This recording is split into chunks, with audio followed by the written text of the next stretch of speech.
এর উৎপাদন ও গুণমান।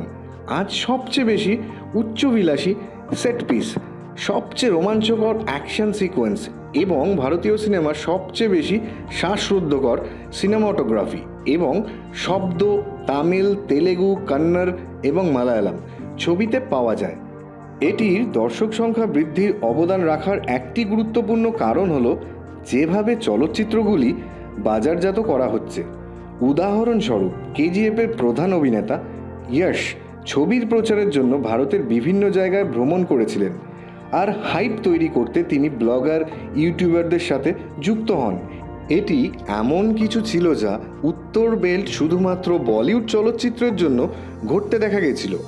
একইভাবে এই চলচ্চিত্রগুলি আইটেম নাম্বারগুলিও আগের চেয়ে অনেক বেশি দর্শকের কাছে পৌঁছেছে, যেমন পুষ্পার আইটেম নাম্বার উদাহরণস্বরূপ ভক্তদের মধ্যে সমান জনপ্রিয়তা উপভোগ করেছেন, যারা ব্রহ্মাস্ত্র থেকে অরিজিৎ সিংয়ের কেসারিয়া নাম্বার পছন্দ করেছেন এবং প্রশংসা করেছেন। দক্ষিণ চলচ্চিত্রগুলি ভারতের উত্তরে একটি মসৃণ রূপান্তর করেছে। এর বিপরীতে হিন্দি চলচ্চিত্রগুলি দক্ষিণে একটি গর্ত তৈরি করেছে তা বলা যাবে। দক্ষিণী ফিল্মের ডায়লগগুলি ব্যাকরণগতভাবে বলিউড ছবির চেয়ে অনেক বেশি সঠিক, যেমন নরসিংহ, আসুরান, পুষ্পা উদাহরণস্বরূপ বলাই যেতে পারে। দক্ষিণী সিনেমা যা অনেকটাই আকর্ষণীয় দর্শকদের কাছে এবং আজ আমাদের কাছে এতটাই প্রিয় হয়ে উঠেছে যে শুধুমাত্র ভারতে না, বিভিন্ন দেশে দক্ষিণী সিনেমার নাম করা হয়। এতটাই বিখ্যাত এবং সুনাম হয়েছে, বলতে গেলে দক্ষিণী সিনেমা ভারতবর্ষের আজ গর্ব।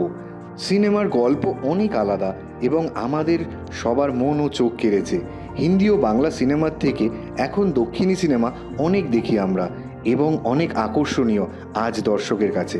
আমরা চাই এরকমভাবেই বাংলা সিনেমার পথটা সুনাম অর্জন করুক। পরবর্তী সময়ে আমরা আশা করি দক্ষিণী সিনেমার মতোই বাংলা সিনেমাও যাতে তৈরি হোক। আমরা আগ্রহী সেটা জানার জন্য।